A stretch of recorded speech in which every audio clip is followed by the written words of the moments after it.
Les comparto mi pantalla, ¿verdad? Y bueno, entonces tenemos una tobera convergente, divergente, ¿verdad? En la entrada de la tobera tenemos aire comprimido, ¿verdad? A 200 kilopascales, ¿verdad? El aire está quieto, ¿verdad? El aire está quieto con una temperatura de 20 grados centígrados. Ahora bien, ¿a cuánto tengo que bajar yo la presión en la salida de la tobera? ¿A cuánto la tengo que bajar para que el flujo aquí adentro llegue al punto sónico en la garganta, ¿verdad? Y luego empiece a acelerarse supersónicamente en la parte divergente, de tal manera que ocurra un choque justo en una sección con un diámetro de 10 centímetros, cuando el diámetro en la salida de la tobera es de 12.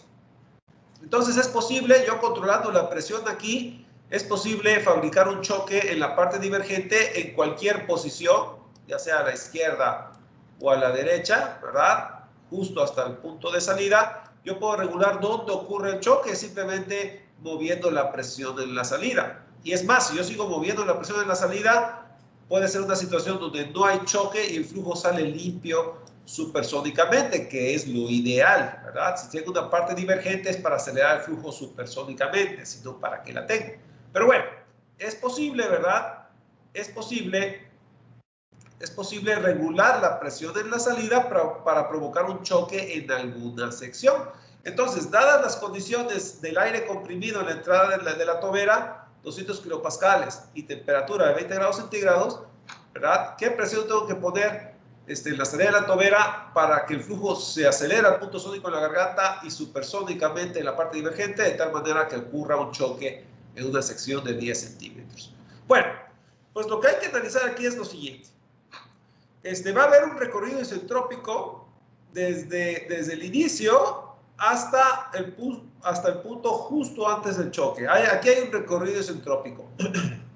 Y justo cuando llego acá, si ocurre un choque, las propiedades van a saltar abruptamente, ¿verdad? Van a saltar abruptamente de acuerdo a estas fórmulas que les puse el día de ayer. Si yo conozco el número de Mach justo antes, ¿verdad? Entonces yo tengo M1. Y con esta M1 y esta fórmula yo puedo calcular M2. M2 es el número de Mach justo después, ¿verdad? Pero también puedo calcular el salto de presiones y el salto de temperaturas con estas dos fórmulas. Simplemente tengo que entrar con el Mach 1. Entonces, ¿qué es lo que vamos a hacer? Isentrópicamente vamos a calcular la evolución del estado termodinámico desde el inicio hasta el punto 1. Aquí ya voy a conocer la temperatura, la presión y el número de Mach. Luego, con estas fórmulas, voy a calcular el salto de propiedades en el choque y voy a tener las propiedades en el punto 2. Y luego, de aquí hasta el final, ¿verdad? Voy a calcular la evolución del estado termodinámico en este recorrido isentrópico. Claro, para hacer esto se requiere usar un truco que vamos a ver en unos momentos más. Pero bueno, esa es la situación. Entonces, tenemos un recorrido isentrópico desde el inicio hasta el punto 1. Luego en el choque usamos las fórmulas o las tablas, ¿verdad? Para calcular el salto de propiedades del estado termodinámico, del número de Mach. Y de ahí, del punto 2 hasta la salida, otra vez recorrido isentrópico. Entonces, entonces primero vamos a analizar el primer recorrido isentrópico, desde el inicio hasta el punto 1. Entonces, hay un proceso isentrópico desde el inicio hasta el punto 1, ¿verdad? Desde el inicio hasta el punto 1. Ahora bien, ¿qué sabemos del punto 1? El punto 1 y el punto 2 están prácticamente en el mismo punto. Recuerden que el espesor del choque, ayer les comenté, es casi de escala molecular, 10 a la menos 4 milímetros. Entonces, prácticamente el punto 1 y el punto 2 prácticamente están en el mismo punto, ¿verdad? Prácticamente. Entonces, están muy cercanos uno del otro. Entonces, el área, ¿verdad? Entonces, si yo digo que el área donde ocurre el choque, la sección donde ocurre el choque tiene 10 centímetros de diámetro. Entonces, 10 centímetros de diámetro un poquito antes y 10 centímetros de diámetro un poquito después. Es prácticamente la misma sección. Es una sección muy delgada. Entonces, conocemos el área aquí. Si esta es una sección circular, ¿verdad? Conocemos el área aquí. Este va a ser el área del punto de interés.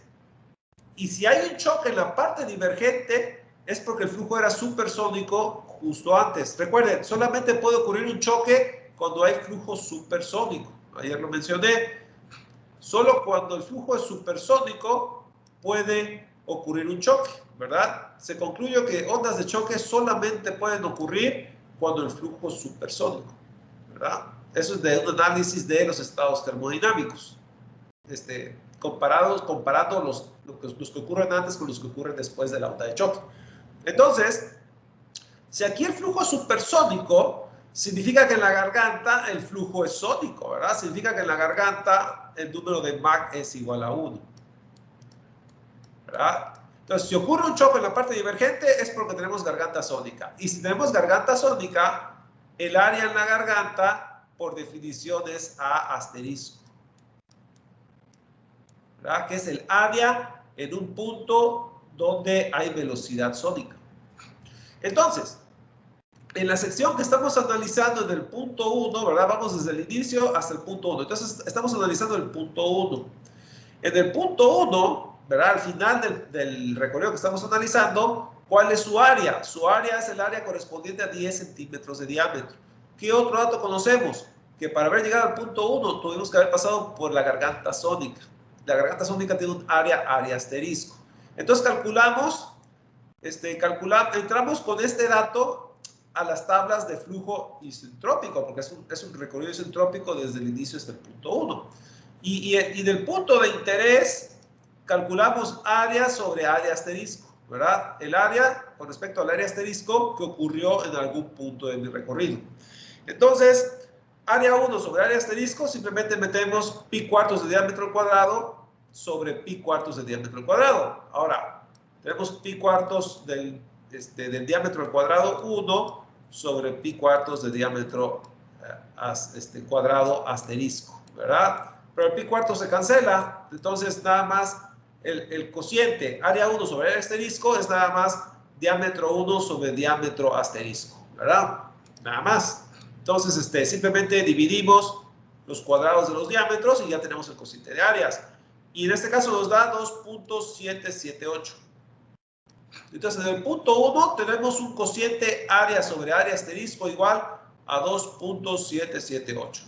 En ese mismo punto, yo voy a la tabla de flujo isentrópico y con ese valor de 2.778 busco el número de Mach que hace juego con ese dato, ¿verdad? Entonces, en el punto 1 yo tengo área sobre área asterisco 2.778 del recorrido isentrópico, ¿verdad? Y bueno, ¿cuál es el número de Mach en ese punto? Pues nada más tengo que ir a la tabla, ¿verdad? Entonces, si voy a la tabla, y aquí la tengo, aquí están las tablas de flujo isentrópico para aire, ¿verdad? Es aire el que estamos analizando. Entonces, vamos a área sobre área asterisco y me dice 2.778, ¿verdad? 2.778. Entonces, buscamos 2.778. Y vamos a tener que interpolar, está entre 2.96 y 2.49. Pero bueno, antes de interpolar, se fijan que el número de Mach correspondiente, ¿verdad? Si ustedes van aquí, entonces para 2.778 van a ver que el número de Mach correspondiente está entre 0.20 y 0.24. Pero eso no puede ser, porque eso es flujo subsónico, ¿verdad? Entonces, si ustedes van acá, el punto 1 está en un flujo supersónico, de hecho está justo antes del choque, ¿verdad?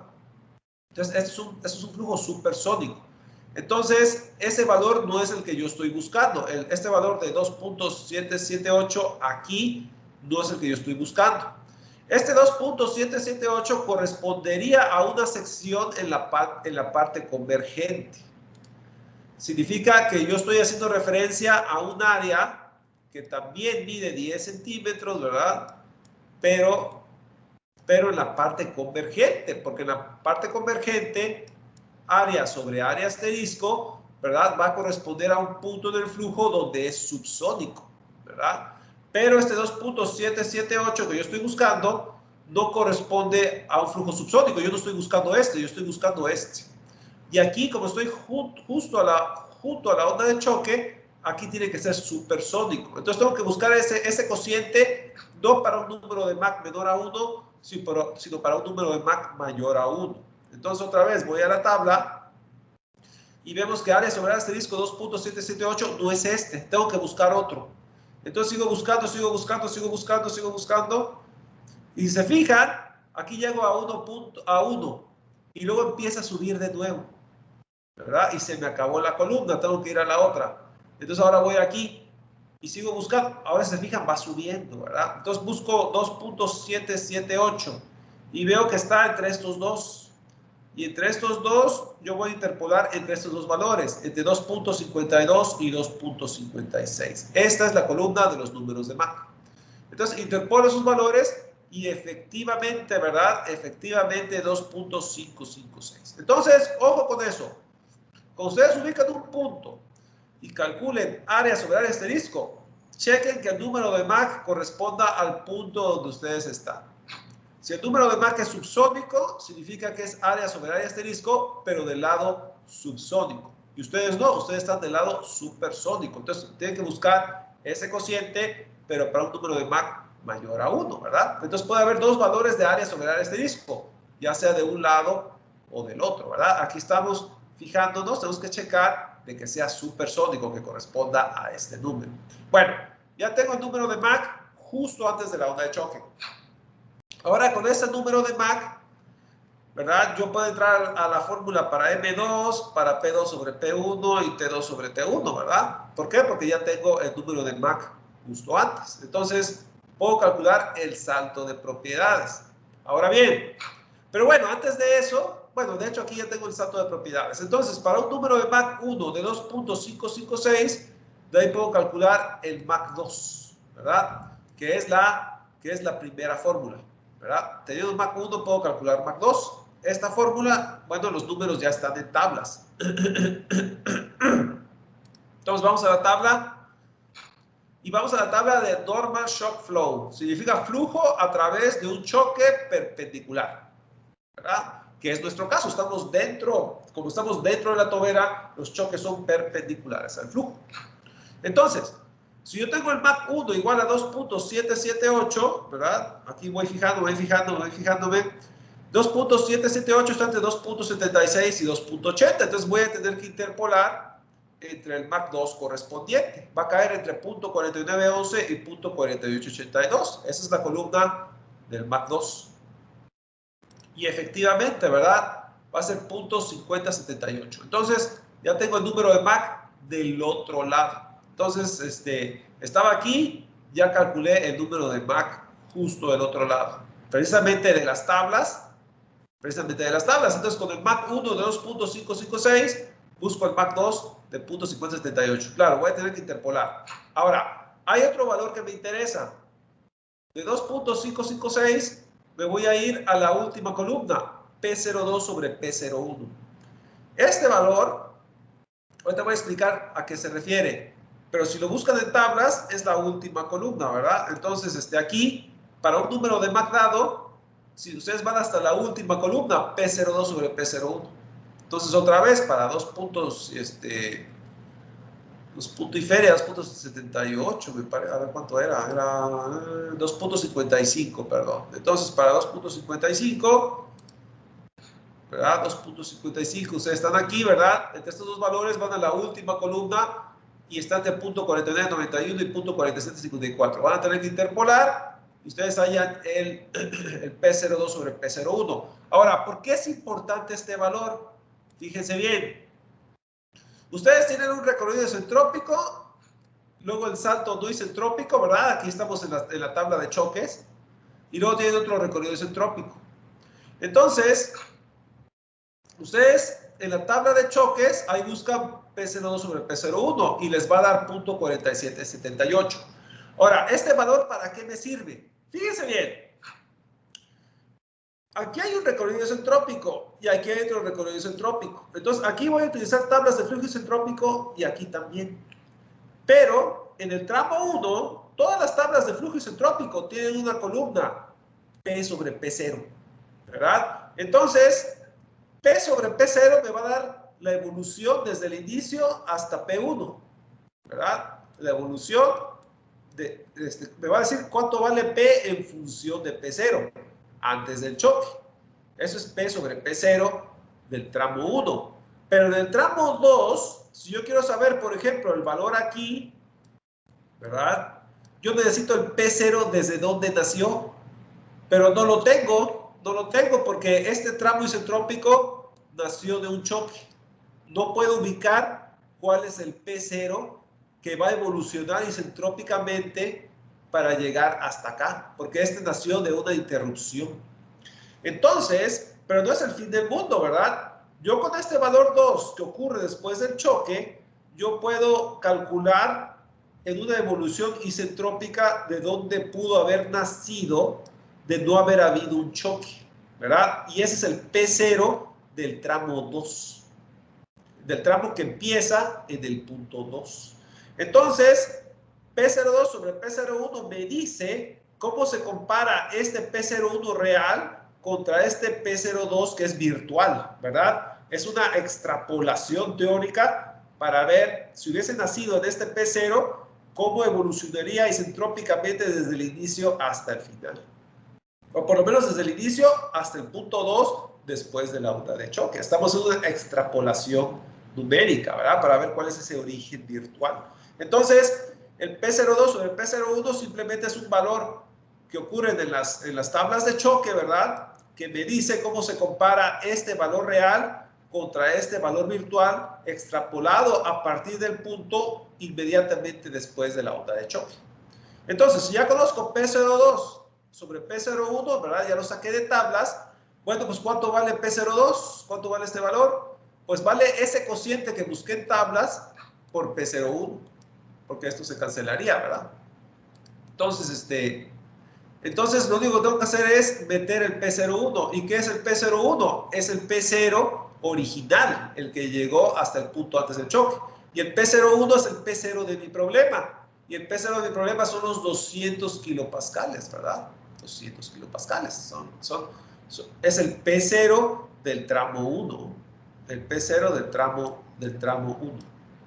Entonces, bueno, pues ya con el P02 sobre el P01 de tablas y el P01, ¿verdad? Al multiplicar ese cociente de tablas por el P0 de mi problema, aritméticamente estoy cancelando esos dos y me quedo con el P02.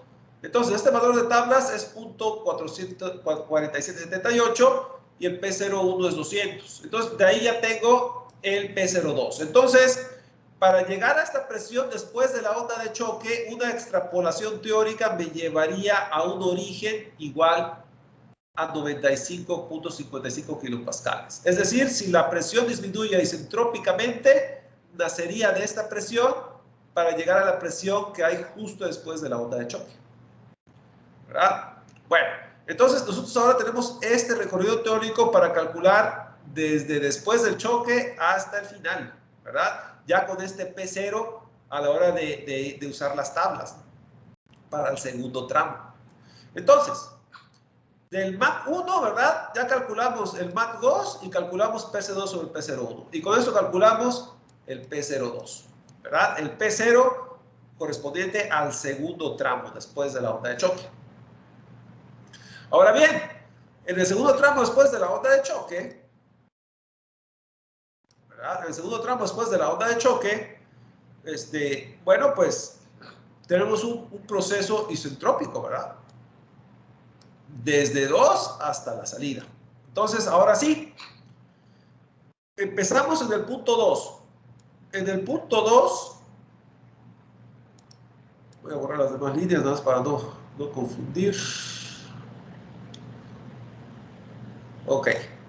Entonces, estamos en el punto 2 y estamos analizando el tramo desde 2 hasta la salida.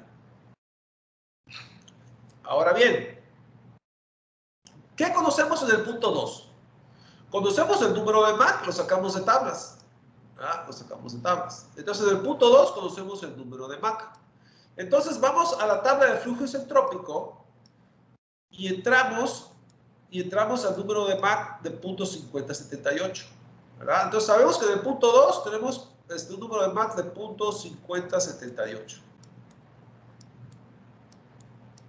Es el número de Mach que ocurre después del salto, ¿verdad? Es el B2. Ok, entonces a este valor de Mach corresponde cierto estado termodinámico, ¿verdad? Entonces vamos a tablas para saber cuál es el estado termodinámico. Las tablas me dicen que cuando el número de Mach es 0.5078, es decir, en el punto 2, ¿verdad? Entonces tenemos cierto P sobre P0, cierto T sobre T0, pero cierta área sobre área asterisco. Y el área sobre área asterisco es 1.327. Entonces, eso significa, ¿verdad?, que el área aquí, comparada con alguna garganta ficticia, que no existe, ¿verdad?, pero está dentro de este tramo virtual, ¿verdad?, el cociente de área sobre área ficticia asterisco es 1.327. Ahora, ¿por qué calculamos eso? Porque esto es área 2 sobre área asterisco. Pero a mí lo que en realidad me interesa saber, es qué está pasando en la salida. ¿Qué está pasando en la salida? ¿Verdad? Porque recuerden, ¿qué quiero calcular yo? Yo quiero calcular la presión justo en la salida. Justo en la salida. Ahí quiero saber cuánto vale la presión. Entonces, a mí en realidad lo que me interesa es área sobre área asterisco en la salida, en mi punto de interés. Pero yo lo único que tengo es área 2 sobre área asterisco ficticia. Si en el punto 2 el número de Mach es este, pues con ese número de Mach en el punto 2 yo busco área sobre área asterisco. Esta área sobre algún asterisco virtual. Bueno, entonces este valor está aquí, es área 2 sobre área asterisco. Pero si yo área 2 sobre área asterisco la multiplico por área de salida sobre área 2, aritméticamente yo obtendría área de salida sobre área asterisco. Yo obtendría esto. ¿Qué gano yo con esto? Que si yo conozco este dato en el punto de salida, entonces yo puedo ir a tablas de flujo isentrópico y en ese punto de salida yo puedo buscar todas las propiedades termodinámicas en el punto de salida, ¿verdad? Entonces, moraleja, cada vez que yo tenga un choque y tenga un tramo isentrópico después, lo que voy a hacer es que en el punto 2, ¿verdad? Siempre voy a hacer lo mismo. En el punto 2, con el número de Mach en ese punto 2, yo voy a ir a tablas de flujo isentrópico y busco área sobre área asterisco. Ese es área 2 sobre área asterisco. Y luego, lo que voy a hacer es que voy a multiplicar siempre por una fracción que es el área del punto que a mí me interesa con respecto a esa área 2, ¿verdad? El área del punto que a mí me interesa con respecto a esa área 2. ¿Por qué? Porque aritméticamente se cancelan esas dos y me queda área del punto de interés sobre área asterisco. Y con ese valor yo voy a tablas, ¿verdad? Con ese valor yo entraría a tablas y con ese valor yo busco todos los valores que a mí me plazcan, ¿verdad? Ya en el punto de salida, en el punto de interés, ¿verdad? Entonces siempre se va a hacer así cada vez que yo analizo un tramo después de la onda de choque. Entonces en este caso yo tengo este, ¿verdad? Yo sé que en el punto 2 yo tengo cierto número de Mach, voy a tablas de flujo isentrópico, entro con ese número de Mach y obtengo área sobre área asterisco. Esa área sobre área asterisco la multiplico por el cociente área del punto de interés sobre el área que quiero cancelar. Y ya tengo área sobre área asterisco del punto de interés. Entonces, vamos a ver. Área 2 sobre área asterisco es 1.327. Ahí está. Y luego expreso el cociente de áreas. El área que me interesa sobre el área que estoy cancelando. ¿Cuál es el área que estoy cancelando? El área donde ocurre el choque, ¿verdad? Y esa área corresponde a un área de 10 centímetros de diámetro. Precisamente el punto que me interesa es el de la salida. El de la salida hay 12 centímetros de diámetro. Entonces, área de la salida sobre área del choque. Entonces, en este caso, decimos, ok, área de la salida sobre el área del choque. Es pi cuartos de diámetro al cuadrado de salida sobre pi cuartos de diámetro al cuadrado del choque. Los pi cuartos se cancelan y me queda cociente de diámetros al cuadrado. Y bueno, entonces yo obtengo ya este valor. Este valor es área sobre área asterisco en el punto de interés, es decir, en el punto de la salida. Y bueno, ya una vez que tengo el área sobre área asterisco en el punto de la salida, pues ya puedo yo calcular, por ejemplo, P sobre P0 y el número de Mach en el punto de salida, ¿verdad? Entonces, P sobre P0 de tablas es punto 9305. Bueno, aquí tengo 6.93, aquí es punto 93. Déjame ver cuál de los dos es. 1.911, vamos a tablas. Aquí copié mal. Entonces, es flujo isentrópico. Bueno, entonces les decía, era área sobre asterisco 1.9. Es el caso subsónico, ¿no? Ojo, porque como viene saliendo de una onda de choque, ya todo esto es subsónico. Entonces, significa que en el punto de salida, área sobre área asterisco tiene que corresponder a un número de Mach subsónico, porque es después del choque y todo lo que sale del choque es subsónico. Entonces, vamos a tablas de flujo isentrópico. Y 1.911 está entre 1.92 y 1.73, ¿verdad? De la columna de área sobre área asterisco. De aquí vamos al número de Mach correspondiente, va a estar entre 0.32 y 0.36, es subsónico, ese es el valor que yo estoy buscando. Aquí interpolo y me va a dar 0.3223. De la misma manera, buscamos el P sobre P0. Entonces, otra vez, buscamos para esa área, ¿verdad? 1.911, ok. Entonces, 911, ¿verdad? Y buscamos T sobre T0, no, P sobre P0. Está entre punto 93 y punto 91, ¿verdad? Entonces, interpolo ahí también.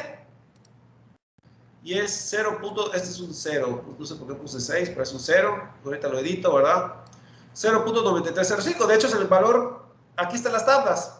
Aquí está la interpolación, ¿verdad? 0.3223. Y aquí está P sobre P0, 0.9305. Simplemente me equivoqué al copiar acá, ¿verdad? Pero es este valor que está aquí. Bueno, ahora, ya una vez que tengo P sobre P0, se entiende que es la P del punto de interés, es decir, la presión en la salida, ¿verdad? Sobre P0. Pero esta P0 es el P0 de un recorrido isentrópico hasta el origen. Entonces, como estoy en la salida después de una onda de choque, bueno, es el P0 correspondiente al recorrido isentrópico para llegar a ese punto de salida. Y el recorrido isentrópico se puede trazar a un origen que es P02. En este caso, el P0 es el P02, porque es el recorrido isentrópico después del choque, ¿verdad? Entonces, decimos P de salida es P sobre P0 por el P0 correspondiente del tramo 2. Entonces, aquí es P de salida sobre P02 por P02. Entonces, este P0 se va con este P0.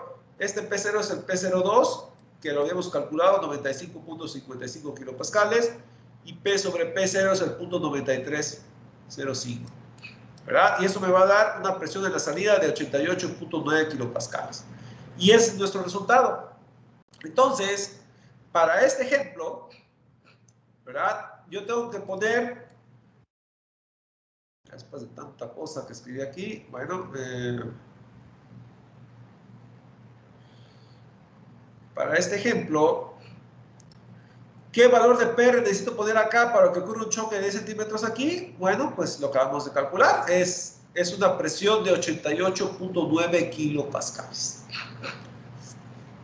Entonces, recuerden, hay un tramo isentrópico, usamos las tablas. Luego hacemos un salto, usamos las tablas de salto, de propiedades en un choque. Y luego, de aquí en adelante, hay que hacer un recorrido isentrópico. Pero para calcular lo que pasa acá, hay que calcular el P0 virtual.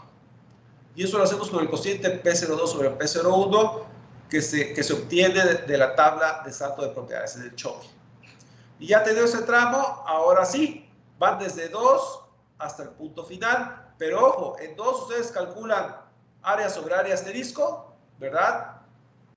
A partir del número de Mach en el punto 2, y luego hacen este truco con el área sobre área asterisco que ustedes sacan de esta tabla, ¿verdad? Multiplican por el cociente área del punto de interés sobre el área que estoy cancelando, y ya con este valor entran otra vez a la tabla de flujo isentrópico y calculan las propiedades justo en el punto que ustedes quieran. En este caso, el punto de salida, ¿verdad? El punto de salida. Bueno, entonces así se calcularía, ¿verdad? La presión de la salida. Ahora, esto se puede poner más interesante, ¿verdad? Yo puedo decir, bueno, ¿cuál es el flujo básico? El flujo básico, ojo, ya una vez que llego al punto sónico en la garganta, ya no se puede incrementar el flujo básico. Recuerden que aquí ya tengo, si el MAC es igual a 1 en la garganta, ¿verdad? Aunque yo siga bajando la presión acá, el flujo básico sigue siendo el mismo. Es decir, lo que ocurre aquí adentro, el flujo básico no va a aumentar. Si acaso la velocidad en la salida podría disminuir por el choque, ¿verdad? Pero el flujo básico es el mismo en todos lados. Entonces, ustedes quieren calcular el flujo básico, ¿verdad? De una tobera con flujo estrangulado. Muy fácil. Calculen el flujo básico en la garganta. Entonces, ustedes deberían de calcular ρ asterisco, ¿verdad? Si ustedes multiplican ρ asterisco por área asterisco por B asterisco, bueno, pues ya tienen el flujo básico en la garganta. Ahora, yo les di una fórmula para calcular el flujo básico en la garganta, ¿verdad? Si ustedes van a la clase de ayer, ¿verdad? Vamos aquí a los apuntes. Materiales de clase, unidad 4, y es el apunte 411. De la clase de antier, ¿verdad? Creo que era la clase de antier. Ok, aquí. Vamos a hacerlo más grande. Si ustedes se fijan, como hablamos del flujo básico, vamos a ver, flujo básico. Flujo básico es ρ por A por B, y aquí está una versión en la fórmula, ¿verdad? Desde el inicio hasta cualquier área de interés. Pero si ustedes quieren calcular el flujo básico en la garganta, porque si ustedes tienen flujo estrangulado, pues mejor calculen el flujo básico en la garganta. El flujo básico en la garganta es el flujo básico en todos lados, pero la garganta es una buena referencia. Entonces, para flujo estrangulado, calculen el flujo básico en la garganta. Aquí está la fórmula para flujo básico en la garganta. Simplemente requieren la presión al inicio, el P0, ¿verdad? Aquí está. El área asterisco, que es el área de la garganta. El T0, la temperatura del inicio. Y ya quedó. El resto es R y gamma, que son propiedades del gas. En este caso es la R del aire, 287, y gamma 1.4. Y ya pueden calcular el flujo básico en la garganta. Entonces, para este ejemplo, ¿verdad? Aquí no lo hice, pero si yo les pidiera el flujo básico, pues como hay choque en la parte divergente, saben que ya tienen flujo sónico en la garganta. Entonces saben que el flujo es estrangulado. Si es flujo sónico en la garganta, es flujo estrangulado.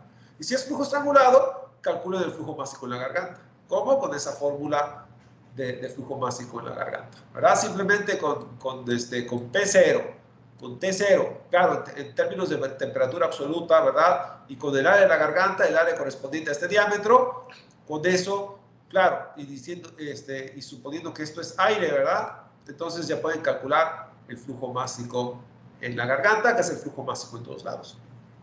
Entonces, así calcularían el flujo básico para este problema. Entonces, calculan la presión para provocar un choque aquí, pero también podrían calcular el flujo básico correspondiente.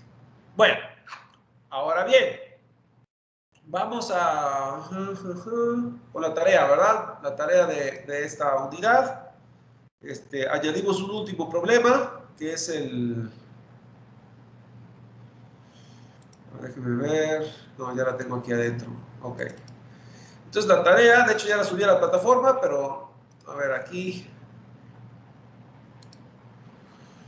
Ok. Entonces, ya expliqué los problemas 1, 2 y 3, ¿verdad? Esta tarea es para entregarme el lunes. Entonces quedaría el problema 4. Para el problema 4, tenemos aire a 20 grados centígrados, como en este ejemplo.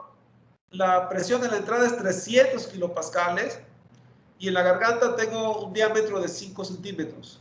Y en la salida tengo un diámetro de 10 centímetros. Entonces, ¿a qué presión tengo que poner en la salida para que el choque ocurra justo en la salida? Justo en la salida. Ahora bien, para hacer este problema es más fácil que el que hicimos el día de hoy. Para hacer este problema, lo único que tienen que hacer es, ¿verdad? Lo único que tienen que hacer es, voy a borrar aquí las líneas. Es más fácil que el de hoy, es parecido al de hoy, pero más fácil. Aquí lo que tienen que hacer es, ahora el choque está aquí, en la salida. Entonces ustedes lo único que van a hacer es calcular el recorrido isentrópico justo antes del choque. Ok, me había botado, pero eso y regreso. Ustedes van a calcular el recorrido isentrópico justo antes del choque, tal como lo hicimos el día de hoy. Luego calculan el salto, ¿verdad? Y justo del otro lado del salto, ya terminaron. La presión que hay acá es la presión que tienen que poner aquí. Esa es la presión que ustedes requieran para provocar un choque en la salida. Entonces está más fácil que el día de hoy, porque ya no tienen que calcular el tramo final. Ahora bien, entonces, esta es una parte del problema, pero otra parte del problema es que quiero saber el flujo másico. Entonces, como hay un choque en la parte divergente, si bien está en la salida, hay un choque. Entonces significa que el flujo es estrangulado. Entonces calcúlenme el flujo másico en la garganta, ¿verdad? ¿Por qué? Porque hay punto sónico en la garganta. No puede haber choque en la parte divergente sin flujo sónico en la garganta, ¿verdad? Entonces calculen el flujo másico y háganlo con la fórmula que les acabo de mostrar, ¿verdad? Evalúenlo en la garganta. ¿Por qué? Porque el flujo es estrangulado. Entonces, esa es la tarea, es el cuarto problema de la tarea. Y ahora sí, esos 4 problemas quiero que me los entreguen este lunes, ¿verdad? Ya nada más les faltaría realmente está muy fácil, tiene que seguir el mismo procedimiento de hoy. Y nada más es calcular el primer tramo y el salto, y ya. Ok, entonces este es el curso. La tarea, voy a subir la punta ya lo subí a la plataforma. La tarea también ya la subí, ¿verdad? Ya está todo ahí. Además checamos, efectivamente, ¿verdad? Este es el 411. La tarea creo que ya está ahí también, ¿verdad? Sí, ahí está la tarea 4, ya está la ayuda también, ¿verdad? Bueno, ahorita les acabo de explicar la ayuda del problema 4. Entonces, bueno, y la punta 12, pues ahí está, ¿verdad? Sí, ahí está. Ok, sí, ahí está. Entonces, ahí está el ejemplo de hoy, ¿verdad? Aquí está el ejemplo de hoy. Bueno, entonces, esta es la clase de hoy. Con esto acabamos lo que es ya el curso, ¿verdad?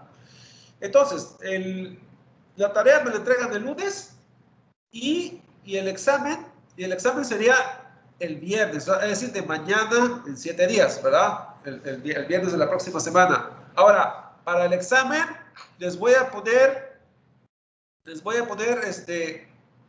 pues repasen los problemas que hicimos en clase y los que hicieron de tarea, ¿verdad? De ahí voy a mezclar algunas cosas, pero realmente va a estar sencillo. Si entendieron la tarea, si entendieron lo que hicimos en clase, es estándar. Claro, voy a cambiar un poquito las cosas, voy a combinar, pero si entendieron por qué hicimos cada paso, no, está derechito, ¿verdad? Ok. De todas maneras, si ustedes tienen alguna duda en la tarea, ¿verdad?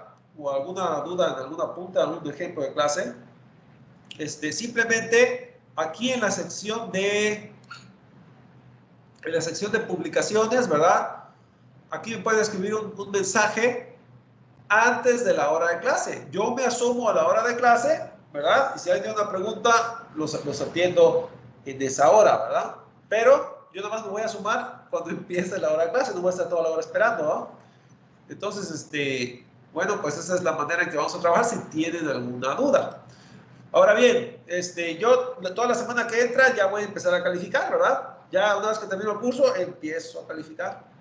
Entonces, el próximo viernes, ¿verdad? Si yo ya no sé nada de ustedes, el próximo viernes a la hora de clase, como es costumbre, simplemente aquí en la zona de publicación les voy a decir, hey, ya pueden bajar el PDF del examen, me lo suben, tal como lo hemos estado haciendo. Y para el lunes, inmediatamente después, entonces, de este lunes en 7, ¿verdad? Ahí tentativamente ya voy a tener calificaciones. De todos modos, digo tentativamente, ¿verdad? Próxima semana voy a empezar a calificar, no solo esta materia, sino otras materias también.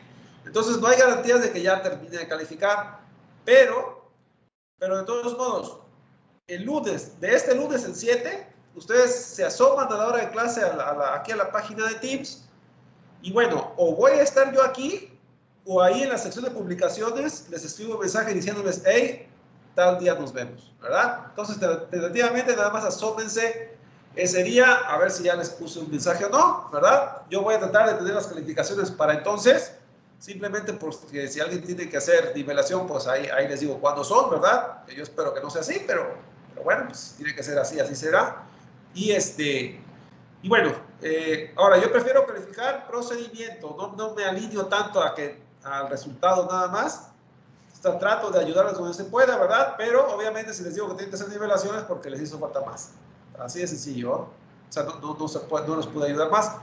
Entonces, ahora yo trato de promediar, ¿verdad? Entonces, si el promedio les da, ya no hacen nivelación. Eso también, ¿verdad? Entonces, pero bueno, ya de este lunes el 7 se asoman a ver si ya las tengo. Si no, ahí ya tendrán un mensaje diciéndoles qué día nos vemos, ya para que les dé calificación. Pero entonces, por ahora no me despido, ¿verdad? Todavía en esta sesión donde les dé calificación, ahí ya les doy algunas palabras finales. Y viendo que hay tiempo, ¿verdad? Antes de despedirme el día de hoy, voy a aprovechar, vamos a ver, hablar un poquito acerca de esto de las toberas. Esta teoría que nosotros acabamos de ver, ¿verdad? Se refiere a flujos en conductos cuya sección transversal varía, ¿verdad? Entonces, típicamente, una sección convergente acelera el flujo hasta un punto sónico, y si llego al punto sónico, si la diferencia de presión entre P0 y PR es lo suficientemente grande, con una tobera convergente yo puedo llegar al punto sónico. Y si llego al punto sónico y agrego una parte divergente, puedo seguir acelerando supersónico. Pero bueno, todo eso es posible gracias a una diferencia de presiones y a un cambio de área. Ahora bien, esta teoría que acabamos de ver se puede aplicar tal cual, ¿verdad? A una tobera, es decir, algún dispositivo que sirva para acelerar un flujo que mueva a una turbina, ¿verdad? Entonces, el chorro incide sobre el álave y la turbina da vueltas, ¿verdad? Entonces, eso puede ser un escenario, pero no es el único. Por ejemplo, si ustedes ven los cohetes que van al espacio, en la parte trasera tienen una campana, ¿verdad? Bueno, pues esta campana es la parte divergente de la tobera, ¿verdad? Típicamente adentro tienen una cámara de combustión. Entonces aquí adentro ocurre la combustión, el flujo, que es como si fuera gas presurizado, ¿verdad? El flujo se acelera en la parte convergente, llega al punto sónico y se sigue acelerando en la parte divergente. Entonces, estas toberas que tienen los vehículos espaciales, los que viajan al espacio, me aceleran el flujo desde 0 hasta velocidades supersónicas. El vehículo efectivamente le comunica por su forma y por la combustión, le comunica al fluido que está una cantidad de movimiento enorme al acelerarlo a velocidades supersónicas. Y por tercera ley de Newton, el fluido al vehículo que provocó ese aumento le comunica una fuerza en sentido contrario. Y esas son las grandes fuerzas de propulsión que hacen que los cohetes venzan la fuerza de la gravedad y escapen a la atmósfera, ¿verdad? Entonces, esta teoría también se aplica a esos mecanismos de propulsión de este tipo de vehículos, ¿verdad? También los aviones de guerra, esos aviones de guerra modernos, ¿verdad? Que viajan a velocidades supersónicas, también es lo mismo, ¿verdad? Tienen esas toberitas atrás, ¿verdad? Que al disparar el flujo hacia atrás, hace propulsión del vehículo hacia adelante. Es más, si ustedes se fijan con detalle en los aviones estos de guerra y sus toberas, ustedes van a ver, ¿verdad?, que las toberas son móviles, es decir, la tobera que tiene forma de campana, ¿verdad?, la parte trasera del avión, así como en los cohetes, ¿verdad? Bueno, esta tobera es un mecanismo, Entonces, es un mecanismo donde ustedes pueden rotar rotar las láminas, por así decirlo, y cambiar la forma de la tobera, hacerla más aguda o hacerla más abierta. Y dependiendo qué tanto se abre, qué tanto se cierra, pueden provocar chorros cada vez más grandes. Es el cociente área sobre área asterisco, ¿verdad? Entonces, eso de alguna manera tiene control sobre la velocidad de salida y sobre la propulsión que van a provocar, ¿verdad? Entonces, eso ustedes lo pueden ver en aviones también. Y bueno, una situación todavía más sutil, por así decirlo, es en turbinas de gas de varias etapas. Por ejemplo, si ustedes tienen una turbina, a veces esa turbina, ¿verdad? Si ustedes la van a poner a rotar, a veces tienen varias hileras de álabes.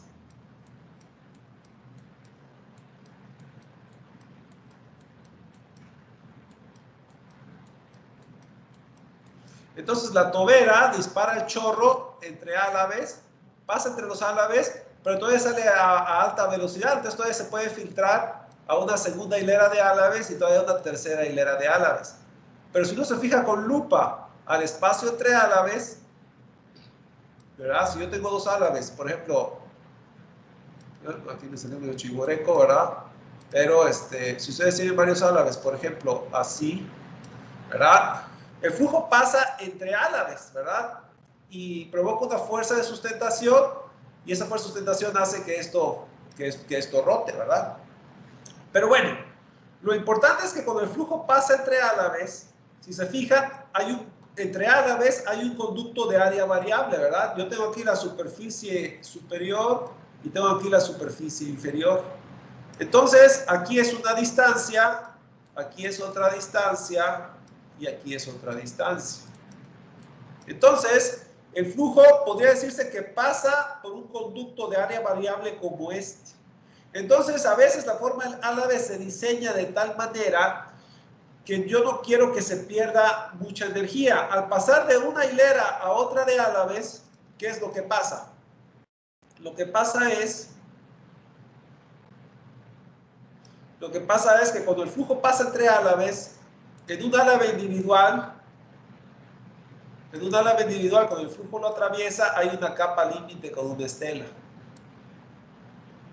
Entonces el flujo pierde. Entonces aquí el flujo al atravesar el álabe pierde cantidad de movimiento. Pero parte de esa cantidad de movimiento se puede recuperar, porque si el flujo entre álabes pasa por un conducto variable, ¿verdad? Como entonces yo puedo acelerar el flujo, ¿verdad? Cuando por una parte la capa límite me lo está desacelerando, el área entre álabes me lo puede acelerar, me puede ayudar a recuperar parte de esa velocidad perdida. Y ya me queda suficiente excedente para lidiar con la siguiente etapa de la turbina, ¿verdad? Para seguir aprovechando esa energía. Entonces también esta teoría se puede aplicar de una manera más indirecta, ¿verdad? A turbinas de gas, a claros entre álabes para ver cuánto se puede recuperar, ¿verdad? Entonces la gente que diseña motores de avión o turbinas de gas, ¿verdad? Pues bueno, hacen este tipo de cálculos para ver cómo todavía aprovechar esa energía del chorro que está impulsando la turbina. Entonces, bueno, son cosas interesantes. Claro, son problemas más difíciles que estos. Estos son los primeros pasitos para apreciar qué es lo que está pasando en unas situaciones más complicadas. Y como pueden ver aquí, pues ya se requiere de cierta sofisticación, ¿verdad? Para controlar qué es lo que está pasando allá adentro. Pero bueno, todavía esa teoría se puede adecuar, ¿verdad? A esas situaciones aplicadas más sofisticadas, por así decirlo. Y nada más para ilustrarles aquel punto, a ver si encuentro ahorita una imagen de las toberas, ¿verdad? Si ustedes van y ponen, por ejemplo, jet nozzle es tobera. Jet nozzle es simplemente tobera para un chorro, ¿verdad? Y pones ahí, y tal vez de los aviones de guerra, que son los que más rápido van, pueden poner fighter aircraft, ¿verdad? Entonces, jet nozzle, fighter aircraft. Entonces, bueno, pues ahí vamos a ver si encontramos algunas imágenes. Y como pueden ver, aquí hay una. Como pueden ver, ahí está la tobera, ahí está la forma de campana, pero aquí ven este mecanismo que puede hacer que la campana se haga más amplia o más angosta, ¿verdad? Aquí tienen estos pasadores que pueden empujar hacia adentro o hacia afuera, haciendo la campana, como les decía, más angosta o más abierta, ¿verdad? Entonces uno puede controlar el contorno de esa parte divergente y controlar la velocidad del chorro que está saliendo. Si ustedes varían el área, pueden provocar una onda de choque, ¿verdad?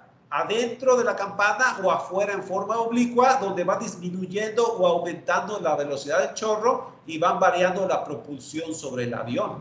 Entonces, bueno, pues ahí están algunas imágenes. Por ejemplo, aquí hay una imagen donde está cerrada, está más cerrada, ¿verdad? Pero tenemos una imagen donde está más abierta. Entonces, este mecanismo puede abrir o cerrar la campana de la parte divergente, ¿verdad? Entonces, bueno, pues ahí está un ejemplo de la aplicación de esta teoría, pero ya de una manera más sofisticada. Claro, esos análisis se hacen con muchos datos empíricos, ¿verdad? Porque como ya estás variando muchas cosas, pues ya lo que uno calcula aquí teóricamente se ve contaminado con otros efectos que ocurren ahí, ¿verdad? Pero bueno, esa es una buena referencia para hacer un estimado.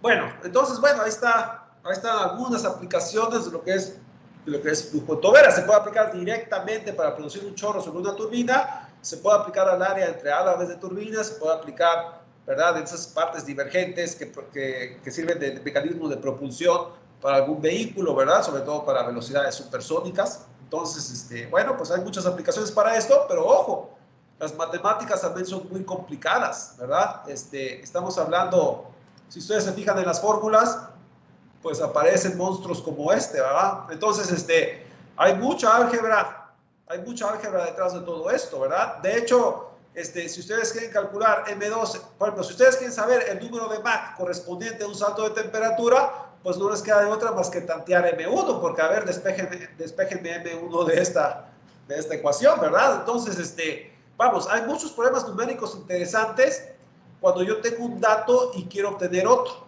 Es decir, para ir a una dirección hay tablas, para ir a otra dirección hay tablas. La gente por eso hace tablas, porque si uno tiene un dato, puede buscar el otro, pero si tiene el otro, puede venir de dónde vino ese. Y matemáticamente hay que tantear para ir en dirección contraria, pero si ya está tabulado, pues nomás interpolan en reversa, ¿verdad? Entonces, por eso las tablas son útiles para este tipo de situaciones. Pero ya desarrollando rutinas numéricas para calcular otros problemitas, pues ya uno tiene que lidiar con las ecuaciones e ir moldeando las cosas. Ya para el día que yo les dé calificaciones, a ver si les muestro algunas rutinas que hice de esto, que yo he trabajado por mi cuenta, ¿verdad? Las tengo en otra computadora, ¿verdad? Pero a ver si las puedo adecuar para acá. Tengo que buscarlas, ¿verdad? Nada más para mostrarles que también numéricamente se pueden calcular ciertas cosas con esto, ¿verdad? Algunos ejemplos más que yo he desarrollado por mi cuenta. Pero bueno, eso ya será cuando ya les dé calificaciones si me da tiempo. Bueno, entonces, antes de despedirme el día de hoy, ¿alguna pregunta o comentario? Profe, yo tengo una duda.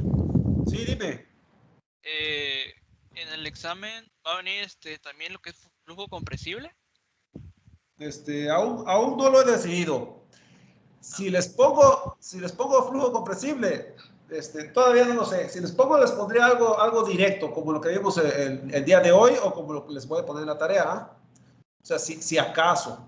Si no, tal vez les ponga algo de capa límite. Mira, la verdad es que en el examen les pienso poner dos problemas. Un problema va a ser de sustentación o de arrastre, y otro problema va a ser de capa límite o de toberas, ¿verdad? Van a ser dos. Ahora, lo que yo les pregunte va a ser algo directo, ¿verdad? Entonces, nada más porque ustedes entiendan lo que hicimos en clase, con esto debería de bastar, ¿verdad? Pero de antemano les digo, van a ser dos: arrastre o sustentación, y capa límite o toberas.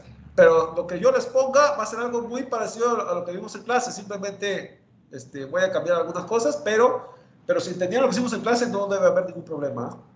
Es uso directo de gráficas y tablas. ¿Ok? Ok, profe, gracias. Ok, perfecto. Bueno, entonces, pues la tarea del lunes, examen el siguiente viernes, y nada más estén pendientes a partir del otro lunes, ¿verdad? Ya para que yo les dé calificaciones. Es todo por hoy, así que tengo grabación.